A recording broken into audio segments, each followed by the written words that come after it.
Satu dalam doa. Selamat malam Bapak, terima kasih atas berkat dan kasih karunia-Mu yang masih bisa kami rasakan hingga pada saat ini. Ya Bapak, terima kasih juga karena Engkau telah membuka hati kami hingga kami dapat berkumpul melalui via Zoom untuk sebentar lagi kami membaca sebagian dari isi firman-Mu. Kiranya itu ya Tuhan bisa menjadi pedoman dalam hidup kami dan kami bisa tumbuh menjadi pribadi yang semakin baik lagi. Ya Tuhan, kami berdoa selalu buat orang tua kami, orang-orang yang kami sayangi dan cintai, baik itu sanak saudara kami, teman-teman kami, dimanapun mereka berada, berkati setiap langkah mereka ya Tuhan. Jagai mereka dari mana bahaya, kejahatan, godaan setan, maupun segala penyakit. Ya Tuhan, kami juga tidak lupa berdoa buat kakak-kakak yang telah bersedia memberitakan Injil untuk kami, adik-adiknya. Engkau berkatilah mereka ya Tuhan, supaya mereka bisa sukses dalam meraih masa depan dan cita-cita mereka, dan mereka semakin giat dalam memberitakan Injil, dan bisa juga menjadi sumber berkat bagi banyak orang. Berkati kami ya Tuhan, pribadi lepas pribadi juga, yang sedang duduk di bangku kuliah, baik yang sedang mencari pekerjaan. Jamah kami ya Tuhan, supaya kami bisa berjalan sesuai dengan kehendak-Mu dan melakukan sesuai dengan kehendak-Mu juga. Dan berkati masa depan kami juga, supaya kami bisa menjadi generasi penerus bangsa ini yang bisa membawa Indonesia lebih maju dari sekarang. Tuhan, banyak dosa yang telah kami perbuat. Ampunilah ya Tuhan, agar kami semuanya layak di hadapan-Mu dan layak menerima berkat Kau berikan kepada kami semua. Kami juga tidak lupa berdoa buat negara kami ini ya Tuhan. Segeralah pulihkan dari virus corona, supaya kami bisa kembali ke sekolah, bisa kuliah, dan bisa melakukan aktivitas di luar ruangan tanpa rasa takut lagi ya Tuhan. Karena tidak ada yang mustahil bagi Engkau, semuanya bisa terjadi atas izin dari Engkau. Terima kasih Bapa, dengarkanlah doa kami ini dan sempurnakanlah melalui anak-Mu Tuhan Yesus, Juru Selamat kami yang hidup. Kami berdoa dan mengucap syukur kepada-Mu. Haleluya. Amin. Amin. Puji Tuhan ya. Terima kasih Ella sudah mendoakan kita semua dan mendoakan pembacaan Alkitab ini. Oke, sekarang kita buka ya pembacaannya Lukas 9 ayat 27 sampai 50. Dimulai dari Selvin, satu ayat gitu ya.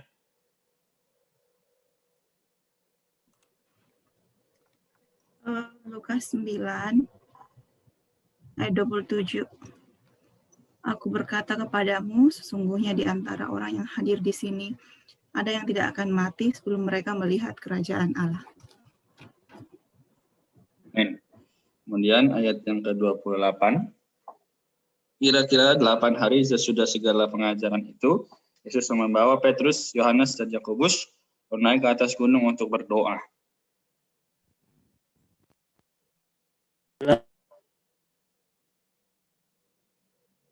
Ada suaranya.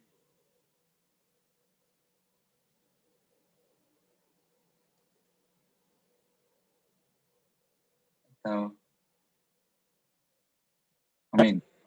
29. Ya. Ketika ia sedang berdoa, rupa wajahnya berubah dan pakaiannya menjadi putih berkilau-kilauan. Amin. Ica. Oh, ya, aku ya Kak. Ayat 30, dan tampaklah dua orang berbicara dengan dia, yaitu Musa dan Elia.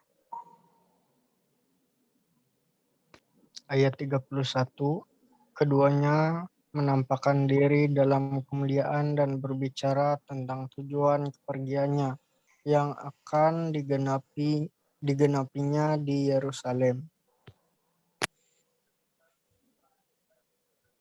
Ayat 32, sementara itu Petrus dan teman-temannya telah tertidur, dan ketika mereka terbangun, mereka melihat Yesus dalam kemuliaannya, dan kedua orang yang berdiri di dekatnya itu.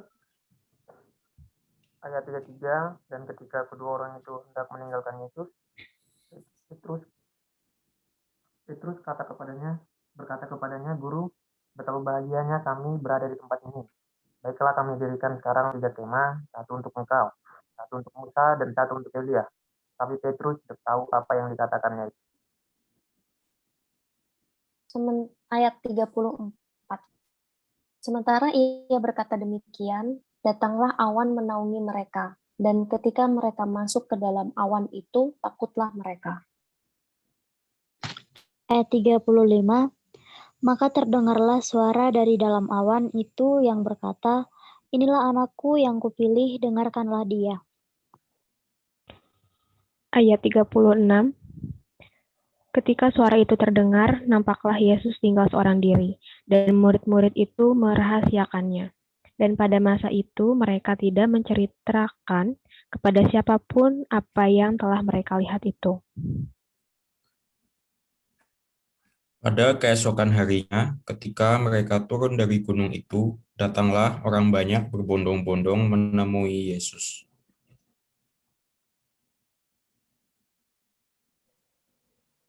Ivan. Yosua Pasarim. Seseorang dari orang banyak itu berseru katanya, Guru, aku memohon supaya engkau menengok anakku, sebab ia adalah satu-satunya anakku.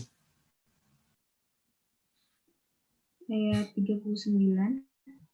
Sewaktu-waktu ia diserang roh, lalu mendadak ia berteriak dan roh itu menggoncang-goncangkannya, sehingga mulutnya berbusa. Roh itu terus saja menyiksa dia dan hampir-hampir tidak mau meninggalkannya.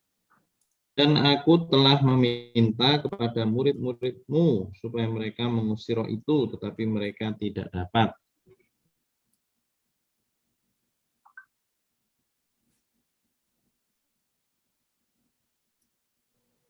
Ayat berapa ya? 41. 41. Maka kata Yesus, hai kamu angkatan yang tidak percaya dan yang sesat. Berapa lama lagi aku harus tinggal di antara kamu dan sabar terhadap kamu, bawa anakmu itu kemari.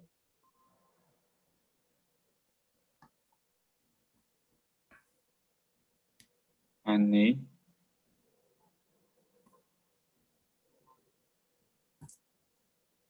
Oke. Mungkin Ani lagi bermasalah atau jaringannya. Kalau ada jaring mungkin ini, kalau dia bisa. Oh, ini Ani sudah. Sudah belum? Sudah. Ya, silakan. Ayat 42, dan ketika anak itu mendekati Yesus, setan itu membantingkannya ke tanah dan mengguncang-guncangnya. Tetapi Yesus menegur roh jahat itu dengan keras dan menyembuhkan anak itu, lalu mengembalikannya kepada ayahnya. Pemberitahuan kedua tentang penderitaan Yesus. Takjublah semua orang itu karena kebesaran Allah. Ketika semua orang itu masih heran karena segala yang diperbuatnya itu, Yesus berkata kepada murid-muridnya. Oke, apakah Ruth bisa? Bisa, Kak. 2 ayat, Kak. Satu aja. Dengarlah dan camkanlah segala perkataanku ini, anak manusia akan diserahkan ke dalam tangan manusia.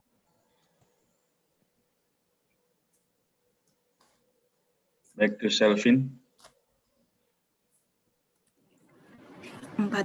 Ayat 45, mereka tidak mengerti perkataan itu, sebab artinya tersembunyi bagi mereka. Sehingga mereka tidak dapat memahaminya, dan mereka tidak berani menanyakan arti perkataan itu kepadanya. Amin. Ayat 46, maka timbullah pertengkaran di antara murid-murid Yesus tentang siapakah yang terbesar di antara mereka.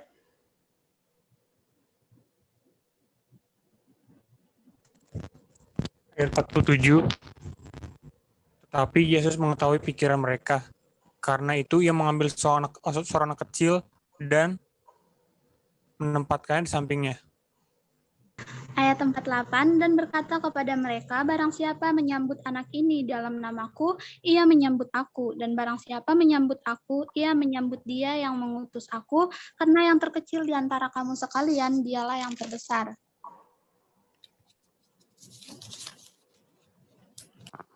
Seorang yang bukan murid Yesus mengusir setan. Ayat 49, Yohanes berkata, "Guru, kami lihat seorang mengusir setan demi namamu. Lalu kami cegah orang itu karena ia bukan pengikut kita." Ayat 50, Yesus berkata kepadanya, "Jangan kamu cegah, sebab barang siapa tidak melawan kamu, ia ada di pihak kamu." Amin. Puji Tuhan ya. Jadi bacaan kita sampai di sini.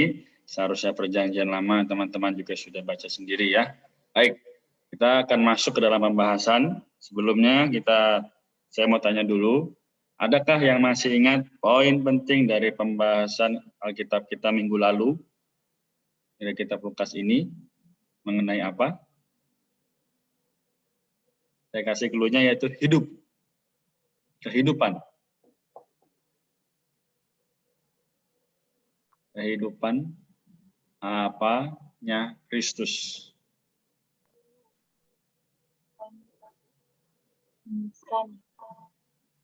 Apa? Insani. Oh ya, kehidupan insani Kristus ya. Baik. Terima kasih Ella dan Aifa ya, masih ingat. Nah, jadi teman-teman minggu lalu kita membahas mengenai bagaimana kehidupan insani Kristus di dalam atau di atas muka bumi. Oke, terima kasih Irfan sudah izin tidak apa, semangat. Baik, kalau gitu kita akan masuk ke dalam pembahasan minggu ini ya. Ada yang mau coba mendapatkan poin pentingnya dari minggu ini akan membahas tentang apa? Hanya satu kata.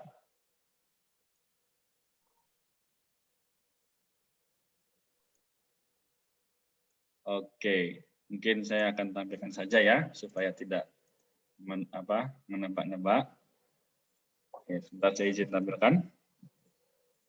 Baik. Jadi minggu ini kita akan sama-sama membahas mengenai Lukas pasal 9 sampai pasal 12 ya, yaitu tentang berdoa ya. Mengapa kita bisa tadi ambil tentang berdoa? Karena tadi kita juga sudah melihat di pasal yang 9 ayat 27 sampai 50 ini beberapa adalah menyangkut mengenai berdoa. Oke, saya flashback sedikit ya, saya mundur. Nah, di sini kita masih membahas mengenai pelayanan manusia penyelamat dalam kebajikan insaninya dengan atribut ilahinya. Oke, adakah yang mau coba sebutkan di mana ayat kunci dari pembahasan kita malam ini?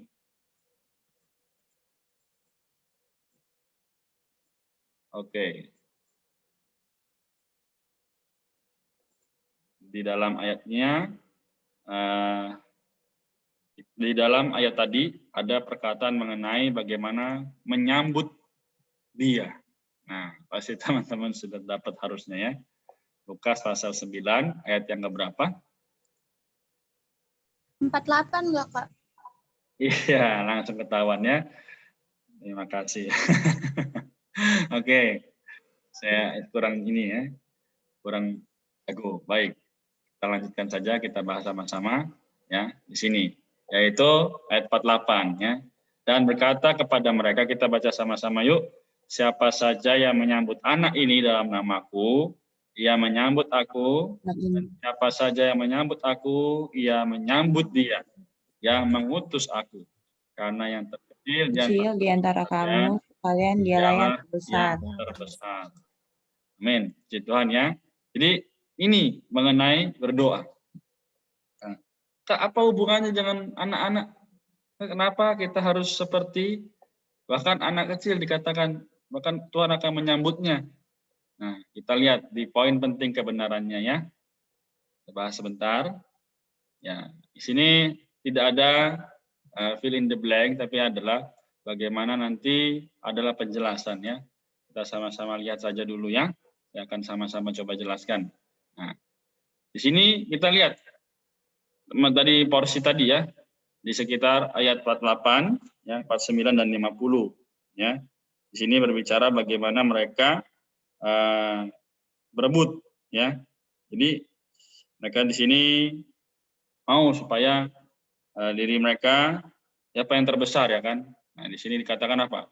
Berambisi menjadi yang terbesar di antara saudara seiman, merupakan salah satu penghalang bagi kita untuk menikmati Yobel. Apa itu Yobel? Masih ingat? Yobel? Setahun perayaan bagi Tuhan nggak, Kak? Iya, tapi mengenai apa? Rahmat. Mengenai apa perayaan itu, Yobelnya? Pembebasan. Ya, terima kasih ya, pembebasan. Nah, jadi berambisi untuk menjadi besar atau mau menjadi yang utama, justru itu malah menjadi penghalang bagi kita untuk menjadi kita mengalami pembebasan. Nah, hal ini juga dialami oleh murid-murid Tuhan. Jika mereka saling bersaing untuk menjadi yang terbesar, mereka pun mulai bertengkar. Siapa ya Tuhan? Di tadi ayat yang ke-46 sampai 48 ya kan? Nah, lihat apa? Akibatnya damai sejahtera hilang. Tidak ada realitas Yobel atau pembebasan. Kita harus sadar bahwa ambisi merupakan jebakan iblis. Ya. Jadi aku ini pengen jawab yang benar. Nanti aku takut salah atau sebagainya. Itu jebakan iblis untuk merusak kesatuan di antara umat Allah sehingga menghalangi kita menikmati dan mengalami berkat tahun Yobel. Bukankah hari ini banyak kali terjadi hal yang demikian? Oh, kamu salah, oh, aku benar. Akhirnya bertengkar. Akhirnya apa? Di dalam satu tubuh sama-sama rusak karena jebakan iblis ini. Ya, nah kita lanjutkan di sini. Dari mana asalnya ambisi? Ya, nah kita perlu tahu bahwa pertama-tama jelas jatuhnya penghulu malaikat atau yang dikatakan kita tahu bahwa sama-sama Lucifer, ya, atau malaikat penghulu, yaitu malaikat yang telah dipilih sebenarnya untuk menjadi pemimpin adalah karena ambisi. Nah, nanti kita boleh buka sama-sama ya di Yesaya 14 ayat 12 sampai 14. Jadi dicatat saja, nanti teman-teman boleh buka sendiri ya. Di situ dikatakan dia ingin naik ke langit, ingin mendirikan tahtanya mengatasi bintang-bintang Allah, ingin duduk di atas bukit pertemuan, ingin naik mengatasi ketinggian awan-awan, bahkan ingin menyamai yang maha tinggi. Nah, ambisi ini akhirnya mendatangkan kehancuran baginya. Karena ya saat itu dia dibuang oleh Allah dari surga ke dalam dunia orang mati, bahkan ke tempat yang paling dalam, yang kubur. Nah, Yesaya 14 ayat 15. Sungguh mengerikan ya. Jadi bukan hanya menjadi penghalang, tapi juga menjadi penghancur bagi umat Allah. Karena iblis atau Lucifer sendiri telah dihancurkan karena keinginannya yang menjadi besar, ingin menjadi terkenal, ya. Tapi apa? Hari ini banyak orang yang mengikuti sifat tersebut, ya. Oh, supaya aku nih dapat dipuja, ya, dijunjung tinggi, wah kinerjaku bagus dan sebagainya. Aku menjadi orang Kristen yang upstanding gitu kan. Wow, luar biasa. Tapi ternyata apa? Itu adalah sifat iblis. Nah, kita perlu berdoa supaya apa? Supaya kita dijauhkan dari sifat-sifat tersebut. Nah, maka tadi di ayat 48 dikatakan apa? Siapa saja yang menyambut anak ini dalam namaku, yang menyambut aku, dan siapa saja yang menyambut aku, ia menyambut dia, yang mengutus aku. Karena yang terkecil di antara kamu sekalian ini dialah yang terbesar. Ya, jadi siapa di sini yang mau terkecil jadi yang terkecil? Oke, kita lanjut dulu.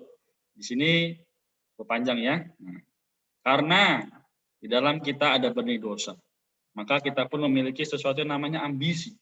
Namun kita tidak boleh membiarkan ambisi ini merusak kenikmatan kita atas tahun pembebasan itu.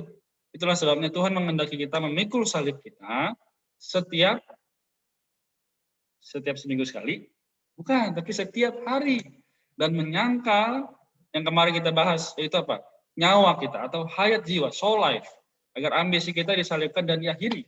Kalau kita mau menikmati Yobel, kita harus seperti anak kecil yang polos dan murni, ya, tanpa ambisi sedikit pun. Sampai di sini bisa, mungkin bagi beberapa orang masih cukup sulit karena kebiasaan untuk menjadi yang terbaik, ya. Tapi kita nanti sama-sama belajar sehari demi sehari. Oke. Lalu poin yang terakhir adalah untuk mengajarkan kerendahan hati ini kepada murid-muridnya yang baru bertengkar. Tuhan berkata, karena yang terkecil di antara kamu sekalian dialah yang terbesar. Ya, jadi teman-teman di sini sudah seharusnya menjadi satu dorongan bagi kita. Kalau kita mau menjadi yang terbesar dalam zaman kerajaan yang akan datang, maka pada hari ini kita harus menjadi yang terkecil, bahkan menjadi pelayan dari semuanya. Maka kenapa kita sangat menjunjung tinggi bagaimana kita melayani, kita merendah, supaya apa? Supaya kita bisa menjadi apa yang Allah inginkan, bukannya apa yang saya atau kita inginkan. Nah itu, daripada sibuk mempersoalkan siapa yang terbesar, alangkah baiknya kita merendahkan diri dan melayani. Ya sama-sama. Jadi di antara 18 orang ini, kita sama-sama melayani. Nggak ada yang lebih tinggi, nggak ada yang lebih rendah. Tapi sama-sama melayani. Ya. Jangan mengulangi kesalahan Lucifer. Ya. Jadi bagaimanapun hari ini, sifat kita atau tujuan kita adalah melayani dan berdoa bagi teman-teman lainnya. Ya. Amin. Puji Tuhan. Jadi poin pentingnya sampai di sini ya. Ini kalau ada teman-teman yang mau tanya atau mau sharing, dipersilahkan. Ya. Amin. Ada? Kak, Ella mau nanya. Boleh. Itu Lukas 9 ayat 44 sama 45. Ella kurang ngerti.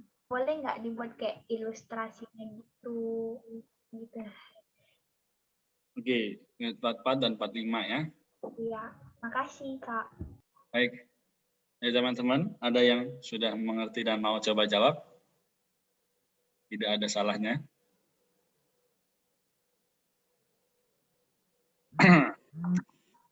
Oke.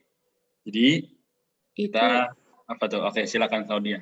Itu tentang itu kan sih Kak, tentang penyalipan buat menebus dosa manusia, artinya kan soalnya kan dibilang dengarkanlah dan camkanlah segala perkataanku ini. Anak manusia akan diserahkan ke dalam tangan manusia. Mereka tidak mengerti perkataan itu sebab artinya tersembunyi bagi mereka, sehingga mereka tidak dapat memahaminya. Karena kan waktu Tuhan disalibkan kan Tuhan diserahkan sama umat manusia kan Kak, dihukum sama umat manusia. Itu bukan sih artinya? Iya. Jadi untuk meluruskannya, saya bantu sedikit, yaitu sudah hampir benar. Namun yang dikatakan Claudia itu adalah bagaimana ternyata mereka itu nggak ngerti, ya kok malah manusia sih yang menyalibkan atau menyerahkan anak manusia ini gitu loh. Padahal kan sama-sama Tuhan mengasihi manusia, ya Tuhan melayani. Tapi di sini poinnya adalah kenapa? Karena mereka tidak mengerti, karena mereka kurang ada diberikan terang ya oleh firman atau melalui doa mereka. Jadi hari ini mereka tidak berani menanyakan arti perkataan itu kepadanya, harusnya mereka berdoa ya. Jadi teman-teman malam ini betapa pentingnya persekutuan kita dengan Tuhan, betapa pentingnya kita memiliki waktu yang terbaik dengan Tuhan. Amin. Amin. Mau tambahkan juga. Ya. Kan tadi Ella tanya ayat 44 sama 45. Dan dikatakan di ayat 44 sampai 45 itu dengarlah dan camkanlah segala perkataan ini. Anak manusia akan diserahkan ke dalam tangan manusia. Nah, kalau kita nanti ini ada di pasal-pasal selanjutnya gitu, bahwa anak manusia diserahkan ke dalam tangan manusia ini adalah di mana Tuhan Yesus itu yang adalah anak manusia, di sini pakai A besar, M besar menunjukkan dia selain manusia, dia juga adalah Allah gitu. Dia diserahkan ke dalam tangan manusia ketika Yudas murid Tuhan Yesus ini menjual Tuhan Yesus gitu kepada orang-orang di sini tuh yang mau menghukum Tuhan Yesus itu di dalam Lukas pasal 22 ya, di Lukas pasal 22 di ayat 1 sampai 6 di sini menyerahkan ke dalam tangan anak manusia ini kepada siapa? Kepada imam-imam kepala dan ahli Taurat gitu yang di sini melalui Yudas Iskariot mereka itu membeli atau Yudas ini tuh menjual Tuhan Yesus. Tapi lebih ke sana lagi kita melihat bahwa anak manusia ini tidak hanya dihakimi oleh imam-imam kepala dan ahli Taurat, tapi dia juga ini di sini dibawa oleh pengawal-pengawal gitu kan.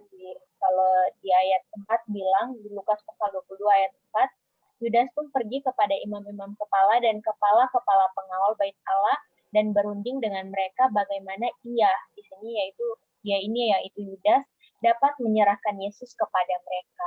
Jadi inilah yang disebutkan di dalam ayat 44 ya, bahwa anak manusia atau Tuhan Yesus ini diserahkan ke dalam tangan manusia. Tujuannya apa? Yaitu di situ selanjutnya kita bisa lihat bahwa Tuhan Yesus itu kan dihakimi, dia juga dicemooh, bahkan dia disalibkan gitu. Itu yang saya dapatkan. Namun di sini di ayat 45 berkata bahwa mereka tidak mengerti perkataan itu sebab artinya tersembunyi bagi mereka sehingga mereka tidak dapat memahaminya. Nah, ini karena ya murid-murid itu belum paham bahwa apa yang akan terjadi di depan ini. Sedangkan Tuhan Yesus itu sudah berkata bahwa ini loh Tuhan Yesus itu sebenarnya memang tidak langsung sedetail gitu kan. Tuhan Yesus kata, mungkin kalau saya di posisi murid-murid juga bisa tidak mengerti gitu. Tapi puji Tuhan ya, kita sekarang mengerti bahwa di dalam ayat 44 ini yaitu yang akan datang di masa itu tuh yang akan datangnya itu di Lukas pasal 22, bahwa anak manusia ini diserahkan ke dalam tangan anak manusia. Itu sih yang saya dapat. Mungkin ada tambahan dari kata-kata yang lain atau teman-teman yang lain. Ya, saya menambahkan ya. Ini perkataan Tuhan di Lukas pasal 9 ayat 44 ya terutama ya. Anak manusia akan diserahkan ke dalam tangan manusia. Itu sebenarnya adalah sebuah pengulangan. Ya, Tuhan mengulangi perkataannya ini kapan kali pertama Tuhan atau kapan sebelumnya Tuhan mengatakan perkara ini sebenarnya masih di dalam bagian yang tadi kita baca ya, yaitu di mulai Lukas pasal 9 itu kan ada satu rangkaian ya, ayat 28 sampai 36 itu kan bagaimana Tuhan Yesus dimuliakan di atas gunung ya, atau di atas gunung pengubahan. Tuhan berubah rupa ya. Di situ Tuhan nampak di dalam kemuliaan ya. Jadi dia bukan hanya seorang manusia anak tukang kayu dari Nazaret, tapi dia adalah raja yang mulia. Kelihatan dari ayat 29. Di situ dikatakan ketika ia sedang berdoa, rupa wajahnya berubah dan pakaiannya menjadi putih berkilau-kilauan. Ya. Nah, kemudian dikatakan dan tampaklah dua orang berbicara dengan dia, yaitu Musa dan Elia. Ya. Nah, peristiwa ini ya teman-teman sekalian ya, itu sebenarnya juga dicatat di Matius pasal 17 ayat 1 sampai 18 ya. Dan juga Markus pasal 9 ayat 2 sampai 8. Ya, jadi ini tercatat di dalam dua Injil yang sebelumnya ya, Injil Matius, Injil Markus. Nah, cuma kalau kita jeli membaca ya, itu ada satu hal yang menarik. Ketika di Injil Matius, di Injil Markus, Musa dan Elia ini berbicara kepada Tuhan, itu tidak dicatat isi pembicaraannya apa. Tapi sampai di Injil Lukas, isi pembicaranya ini dicatat. Ya. Di ayat berapa? Di ayat 31. Di situ dikatakan apa? Keduanya menampakkan diri dalam kemuliaan dan berbicara tentang tujuan kepergiannya. Tujuan kepergian Tuhan Yesus ya, yang akan digenapinya di Yerusalem. Ya. Nah, apa tujuan kepergian Tuhan? Nah, ini tadi yang dibahas sama itu ya, siapa tadi, Gebi ya tadi ya. Itu adalah Tuhan menyerahkan dirinya untuk apa? Untuk disalib. Tuhan menyerahkan dirinya ya, disalib untuk menebus kita. Ya, menyelamatkan manusia dari dosa-dosa. Ya kan? Nah, itulah yang diulangi Tuhan di dalam ayat yang ke 44 dan 45, tapi murid-murid nggak paham ya. Nah, ini sebuah fakta yang sangat menarik ya, teman-teman ya. Bahwa Tuhan ini ketika dia istilahnya mengalami sebuah transfigurasi ya di dalam kedudukannya yang mulia, dia justru membicarakan mengenai salib. Ya kan, tujuan kepergian ke Yerusalem itu kalau kita ringkas itu ya salib. Tidak ada yang lain. Dia tidak ke Yerusalem untuk dinobatkan sebagai raja, ya. Dia tidak ke Yerusalem untuk dieluk-elukan oleh orang banyak, walaupun memang ada peristiwa ya dia dengan keledai ya. Kemudian orang banyak itu mengatakan hosana, hosana, tapi akhirnya orang-orang ini juga yang mengatakan salibkan dia gitu. Jadi ini sebuah teladan Tuhan yang luar biasa. Saat dia ada di dalam posisi kemuliaan, di dalam pandangannya hanya ada satu, salib. Karena melalui salib inilah ada penebusan. Nah, ini berlawanan dengan pikirannya para murid. Pikirannya para murid apa? Kekuasaan tadi, ambisi ya. Para murid sampai bertengkar. Siapa yang terbesar? Loh, Tuhan aja kepada Elia, kepada Musa, dia cuma mengatakan satu, aku pergi ke Yerusalem untuk tersalib. Tersalib itu kan sesuatu yang hina, ya kan? Sesuatu yang rendah itu kalau dalam pada masa itu hukuman untuk kriminal yang paling berat lah, ya kan? Itu disalib. Itu juga sebenarnya hukumannya orang Romawi. Kalau hukumannya orang Yahudi kan dirajam batu. Ya, itu hukumannya orang Romawi yang sangat sangat berat. Ini luar biasa, ya Tuhan kita. Dia tahu dia di Yerusalem ini akan disalib, tapi kita lihat dia tidak pernah mundur. Ya, dari pasal 9 sampai Lukas pasal yang kalau kita baca nanti Lukas sampai ke pasal yang ke-23, dia tuh maju. Dia maju terus ya. Ini kalau ada satu buku ya, itu judulnya apa? Jalan Setapak Menuju Kemuliaan, ya. Jadi Tuhan tahu di balik salib itu justru adalah kemuliaan. Nah, kalau para murid yang dipikirkan tadi, wah aku adalah yang paling besar. Aku mau dapat kedudukan tinggi ya Tuhan, nanti di Yerusalem jadi raja, aku mau jadi perdana menteri, kan begitu. Nah, sampai akhirnya Tuhan mengingatkan lagi, aku ke sana itu untuk diserahkan pada tangan manusia. Bahkan dia sampai memberi ilustrasi ini kan, anak kecil itu ya. Ini kan untuk menunjukkan apa? Menunjukkan, ini ayat yang penting nih ya.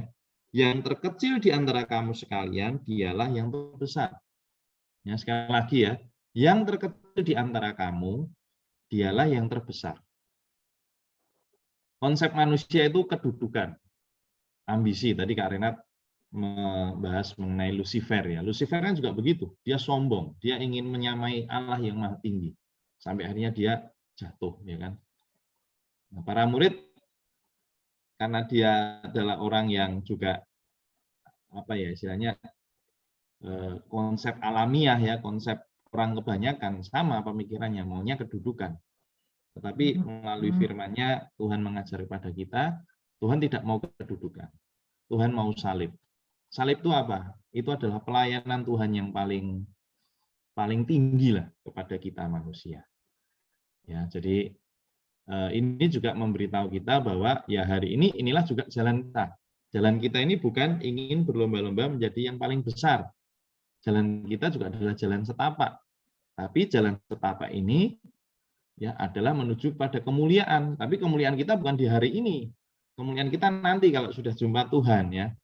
Nah, hari ini mungkin kita banyak mengalami ya kesulitan, pergumulan ya. Kenapa? Karena kita hari ini belajar melayani. Ya, melayani itu juga tidak mudah ya. Melayani ini ya perlu menerapkan topik minggu ini adalah tentang doa. Perlu banyak berdoa. Berdoa itu artinya apa? Artinya aku tidak mampu. Berdoa artinya apa? Berdoa artinya aku sama sekali tidak ada ambisi ya kan. Aku hanya mau ya menjadi yang terkecil, yaitu menjadi seperti anak kecil tadi, dengan sederhana, ya, dengan setia, meneladani Tuhan. Ya, jadi sangat bagus teman-teman kalau kita merenungkan ya fakta ini. Tuhan ketika ada di gunung perubahan atau di transfigurasi, dia tidak membicarakan masalah kuasa, tahta, dia membicarakan salib. Nah, ini juga mesti kita ambil. Seumur hidup kita orang Kristen juga adalah digambarkan dengan satu kata ini, yaitu salib, ya kan? Ya, pertama-tama apa? Menyalibkan ambisi kalau di konteks ini ya. Ambisi kita perlu kita salibkan. Kita melayani itu bukan karena kita ingin yang jadi paling terkenal, ya kan? Tapi justru kita ingin apa? Ya, melalui pelayanan kita, ya, banyak orang bisa dibawa kepada Tuhan, ya, untuk mengenal Tuhan, untuk mengasihi Tuhan, juga untuk melayani Tuhan sama seperti kita sudah melayani Tuhan. Jadi itu yang bisa saya bagikan ya. Puji Tuhan, mari melayani sama-sama. Amin. Amin. Baik, Ica ada raise hand ini. Mau tanya kah? Kak, iya mau nanya dikit ya, Kak. Oke, Aku mau nanya tentang itu tadi kan si Petrus dibilang tidak mengerti apa yang dia bicarakan. Itu maksudnya gimana, Kak? Yang konteks tadi. Yang Tuhan dimuliakan, Yesus dimuliakan di atas gunung, dan waktu itu tadi Petrus mengatakan bahwa dia akan membangun tenda dua, satu untuk Elia dan satu untuk Yesus. Terus di bawahnya tadi dikatakan si Petrus tidak mengerti apa yang dia katakan. Maksudnya gimana ya, Kak? Terima kasih. Iya, itu adalah menyamakan Tuhan itu sejajar dengan Musa dan dengan Elia. Ya, Musa dan Elia memang adalah tokoh yang luar biasa di dalam Perjanjian Lama ya. Musa itu kan mewakili hukum Taurat, ya kan? Hukum Taurat. Ya, karena melalui Musa lah hukum Taurat itu diturunkan kepada orang Israel, bangsa Israel ya. Kalau Elia itu mewakili para nabi ya. Elia ini termasuk nabi yang luar biasa ya. Tapi ketika mereka berdua dibandingkan dengan Tuhan Yesus itu tidak ada apa-apanya. Tidak sebanding, ya kan? Tuhan itu jauh lebih mulia. Tapi dengan Petrus ingin mendirikan kemah untuk mereka bertiga, itu kan artinya mereka ini pada kedudukan yang sama. Karena itulah itu perkataan Petrus itu dipotong sebenarnya, dipotong oleh siapa? Oleh Bapa sendiri. Bapa menegaskan di ayat 35. Inilah anakku yang kupilih, dengarkanlah dia. Ya, itu kan tiba-tiba ya. Sementara Petrus berkata demikian, datanglah awan menaungi mereka, itu ayat 34. Datanglah awan menaungi mereka, dan ketika mereka masuk ke dalam awan itu, takutlah mereka, maka terdengarlah suara dari dalam awan itu. Inilah anakku yang kupilih, dengarkanlah dia. Jadi hari ini di dalam Perjanjian Baru, Kristus itu menjadi yang satu-satunya pusat ya, fokus daripada rencana Allah, daripada pekerjaan Allah. Ya, tidak ada yang lain sudah berlalu, yang lain ini hanya bayangan. Sementara wujud daripada bayangan itu adalah Kristus. Musa itu sebenarnya lambang daripada Kristus di dalam Perjanjian Baru. Elia juga demikian. Elia di dalam Perjanjian Lama adalah lambang daripada Kristus. Kristus menggenapi itu semua. Karena itulah setelah awan itu pergi, di situ hanya ada siapa? Tampaklah Yesus tinggal seorang diri. Ya. Jadi ini membicarakan mengenai kedudukan Kristus di dalam rencana Allah. Ya, kita perlu belajar juga ya, mengambil Kristus itu menjadi satu-satunya yang utama dan pertama. Ya, Kristus ini tidak bisa dibandingkan. Ya, kadang-kadang ya kita ini pergi beribadah ya. Ini mohon maaf ya. Kita ini lihat dulu ini pembicaranya siapa. Wah, kalau pembicaranya A, wah ini bagus ini pasti ya kan. Atau pembicaranya B, wah ini kurang, bikin ngantuk ini, jangan-jangan. Nah, artinya apa? Ya artinya kita Kristus itu jadi yang nomor sekian kan, kita datang bukan karena Kristus tapi karena ya figur yang lain. Sama ya, karena Petrus bisa dimaklumi, Petrus orang Yahudi, orang Israel. Jadi dia sangat menghormati Musa. Semua orang di Israel ya, bangsa Israel. Itu sangat menghormati yang namanya Musa, sangat menghormati namanya Elia, ya. Tetapi ketika mereka berdua dibandingkan dengan Kristus, oh teman-teman, ya, itu tidak sebanding. Ya. Karena Kristus ini pribadi yang unik. Dia bukan hanya seorang manusia, dia juga adalah Allah. Ya, dia adalah manusia yang sempurna, dia adalah Allah yang lengkap, dia adalah manusia Allah, ya. Manusia Allah. Jadi ya kita samalah. Kita dalam kelompok baca Alkitab ini kita juga nggak ada apa-apa, kita nggak ada mungkin pembicara yang terkenal, kita nggak ada musik yang bagus, ya kan? Tapi kita cuma ada satu ini Kristus, ya, Firman Kristus, dan inilah yang menjadi pusat rencana Allah. Inilah yang menjadi, ya, ini yang memang seharusnya kita cari, ya, Firman yang murni, ya, tanpa gula-gula lah istilahnya, ya kan? Nah, kita ikut Kristus bukan karena kita ingin sukses misalnya, ya. Wah, kalau ikut Kristus sukses, kalau nggak ikut nanti nggak sukses, ya. Kalau ikut nanti IPK kita bagus, kalau nggak ikut IPK kita jelek. Ya, dalam situasi apapun, ya, Tuhan sendiri dia juga mengalami banyak penentangan, ya. Susah atau senang, ya, panas atau hujan, ya, kiranya iman kita terhadap Tuhan tidak berubah, ya. Dia tetap yang utama, yang pertama. Ya, kadang-kadang situasi lingkungan kita juga di luar apa ya, istilahnya logika kita, ya. Dan ikut Tuhan kok jadi malah tambah sulit, ya. Kelihatannya, ya, banyak pertentangan, banyak penolakan. Dan apakah kita akan terus ikut Dia? Nah, inilah maknanya perkataan Bapa, ya. Inilah anakku yang ku kasihi, ku pilih. Ya, dengarkanlah Dia. Ya, mari kita mendengarkan Kristus ini, telinga kita nih, ya. Amin. Amin. Puji Tuhan. Haleluya. Jadi maknanya demikian, ya. Semoga apa yang telah menjadi pertanyaan selama ini, ya kan, terjawab, dan bukan hanya terjawab tapi juga menjadi terang. Baik, mungkin kita sampai di sini dulu. Ya, sudah malam. Tugasnya masih banyak nih para mahasiswa. Oke, baik, puji Tuhan. Kalau gitu, nanti kalau ada pertanyaan atau mau bagi sharing lagi, silakan di grup WhatsApp, ya. Baik, untuk itu malam ini kita sebelum foto bersama kita doa. Bisakah doanya dipimpin oleh saudara kita, saudara Ricky.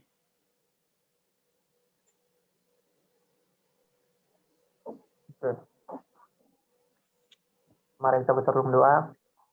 Tuhan, terima kasih Engkau memimpin kami dari awal sampai akhir, Tuhan. Tuhan, kami udah banyak mendengar firman-Mu. Kami udah beberapa mengerti Tuhan yang enggak kami ketahui dulu, sekarang kami paham, Tuhan. Tuhan, tugas kami sekarang adalah melakukannya, Tuhan Yesus. Tuhan, pimpin kami agar kami menjadi anak muda yang bukan hanya mendengarkan firman-Mu, Tuhan, tapi menjadi pelaku firman-Mu, Tuhan Yesus.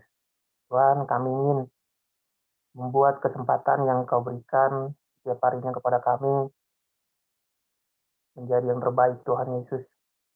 Pimpin hidup kami agar kami betul-betul, Tuhan Yesus, minta padamu, Tuhan, bukan hanya di mulut, tapi dengan hati kami dan perbuatan, Tuhan.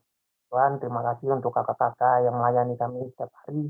Tuhan, kiranya Engkau yang memberikan kesehatan bagi mereka, semangat selalu, Tuhan, untuk mereka, agar mereka nggak capek-capek melayani kami, Tuhan. Tuhan, terima kasih, Engkaulah yang memberkati kami. Kiranya Tuhan, satu hari ini kami betul-betul, Tuhan Yesus, mengimani apa yang kami baca, Tuhan.